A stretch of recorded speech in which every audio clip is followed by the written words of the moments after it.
Di Lombok, banyak terdapat kesenian yang menarik. Salah satu jenis kesenian yang menarik dan sangat populer di Lombok Timur adalah kecimol. Sejauh ini, penulis menemukan dua versi awal mula sejarah munculnya kecimol. Versi pertama menjelaskan kecimol merupakan salah satu kesenian musik tradisional yang diperkirakan muncul sekitar tahun 80-an. Kesenian ini muncul di wilayah Lombok Timur, tepatnya di desa Masbage. Kecimol ini sebetulnya sebuah akronim dari kesenian Ciloka Masbage Orang Lahu. Awalnya, kecimol difungsikan untuk memanggil masyarakat untuk bergotong royong dalam pembangunan Masjid Jami Masbage dan digunakan juga dalam meminta sumbangan. Mula-mula, mereka meminta amal di sekitar pasar Masbage dan pertokoan. Namun, lama-kelamaan, kecimol mengalami perluasan fungsi dalam aras kebudayaan, khususnya di Lombok Timur. Sedangkan versi kedua, awal mula sejarah kecimol ini menceritakan nama kecimol berasal dari kata cimol, yang merupakan nama dari pencipta kesenian tersebut. Kesenian kecimol sesungguhnya merupakan kesenian perseorangan yang dimainkan sendiri dari rumah ke rumah oleh seorang seniman bernama Cimol dari daerah Dusun Pungkang, Desa Aimel, Kecamatan Aimel, Kabupaten Lombok Timur. Dengan sebuah instrumen gambus, Cimol memainkan lagu-lagu rudat tersebut dari rumah ke rumah. Setelah kesenian Cimol berkembang ke berbagai pelosok wilayah di Lombok hingga ke desa Lenek, kesenian tersebut tenar menjadi kecimol dan berkembang pesat di daerah Lenek sekitar tahun 1950 sampai 1951. Seketika itu juga, bentuk kesenian itu pun mengalami perubahan sesuai dengan selera masyarakat di desa tersebut.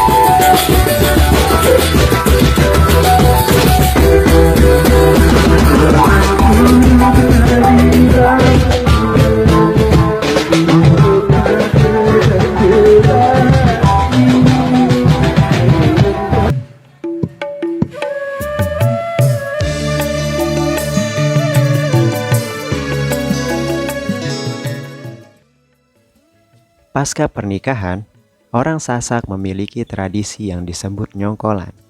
Tradisi ini dilakukan dengan cara mengarak kedua mempelai yang ditemani oleh seluruh kerabat, sanak saudara, serta keluarga dari kedua mempelai. Dalam tradisi nyongkolan, seluruh peserta menggunakan pakaian adat yang lengkap. Peserta rombongan akan berjalan dengan diiringi musik tradisional, salah satunya dengan kecimol. Keberadaan kecimol lalu memunculkan pro kontra di tengah-tengah masyarakat. Bahkan, musik khas Lombok itu sempat diterpa isu akan dibubarkan oleh pemerintah tahun 2017 silam. Selama ini, musik kecimol dianggap sebagai biang keributan saat ada prosesi adat nyongkolan. Beberapa kepala desa di Lombok Barat bahkan melarang adanya kecimol saat nyongkolan. Soal ini, Bupati Lombok Barat Haji Fauzan Khalid sepakat bahwa kegiatan nyongkolan menggunakan kecimol sering membuat ribut. Ia pun menyarankan kecimol diganti saja dengan seni musik lainnya.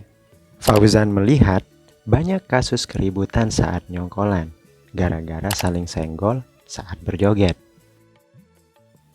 Menanggapi hal itu, Ketua Laskar Sasak Lombok Timur Muhammad Ihsan mengatakan, kecimol merupakan salah satu kreasi seni musik modern, bukan kesenian budaya.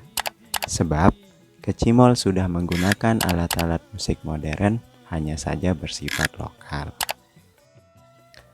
Lalu Chandra Yudhistira, pengusaha muda asal Lombok Tengah, yang selama ini menggeluti bisnis industri kreatif, ikut angkat bicara. Ia bahkan kurang sepaham dengan kebijakan Pemda Lombok Tengah yang berencana melarang kegiatan kelompok kecimol ini. Kalau dilarang sama sekali, itu sama saja kita menutup piring nasi masyarakat. Pemda harus ada solusi selain melarang-larang. Menurut dia, selain dari sisi ekonomi, akan mengganggu pendapatan masyarakat, terutama para seniman kelompok kecimol. Larangan seperti itu juga akan membuat regenerasi pelaku seni dan budaya akan terputus dalam jangka panjang. Terlebih lagi, alih-alih membubarkan kecimol, ternyata kehadiran kecimol bermakna penting bagi masyarakatnya. Karena kesenian itu telah mampu mempresentasikan identitas, kemapanan peran sosial, ekonomi, politik, kultural masyarakatnya yang ditunjukkan terpola secara utuh, terus-menerus, dan berkesinambungan. Jadi, apakah kalian termasuk kelompok yang mendukung kecimol ini dipertahankan atau sebaiknya dibubarkan? Jawab di bawah ya melalui kolom komentar. Sekian dan terima kasih.